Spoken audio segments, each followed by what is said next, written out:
Hey guys, we're on this 2011 Chrysler 300 SRT8. We are going to be measuring the catalytic converter temps by each minute on both bank 1 and bank 2, pre and post.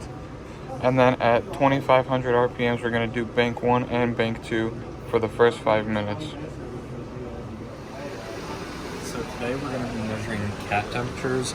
We're going to be measuring post-cat from the flange right here on both bank 1 and 2, and then over here right after the cat to get our readings. So now we're going to start the car and start the timer. And we're going to see the readings. So now the car is idling, and we are going to be measuring both pre and post cat.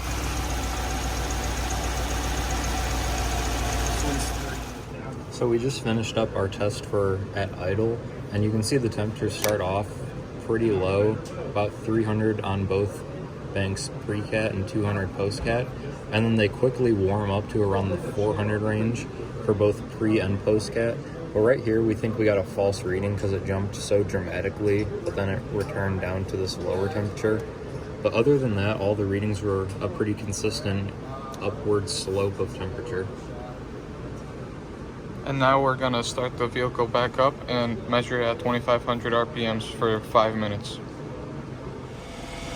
So now we started the vehicle up, and we are keeping it at 2,500 RPMs and doing the readings. So we just got done with our test at 2,500 RPM, and the temperatures also, like the first test, continued to just climb consistently, but the temperatures were significantly hotter.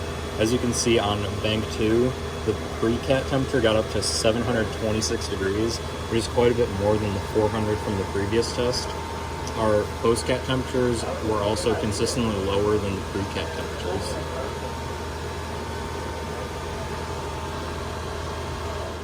So now we have one of the coils unplugged, and we are going to monitor the catalytic converter's temperature when there is a misfire on one bank of the engine and compare it to the other bank. So we tried disconnecting one of the coils on bank 1 right here, but we were getting colder temperatures after the cat on this side, so we thought maybe it was a fluke. So we went to bank 2 and we disconnected 2 coils on this side, and we also got colder readings. So then we asked Mr. Heisner a question about it, and he said that on some Chrysler products, when you disconnect the coil, the injector will actually turn off. So we tried to create a misfire through the scan tool, but it still would not let us do it. We have the propane hooked up right here. It is on, and it's creating a rich mixture, and we're going to see the readings on the cats. So now we have the propane flowing through the intake, and we're going to read the cat temperatures. So pre-cat we're getting about 450, and then post-cat we're getting about 550-ish. So the propane is causing a rich mixture, which is igniting in the cat and causing the post-cat temps to go up.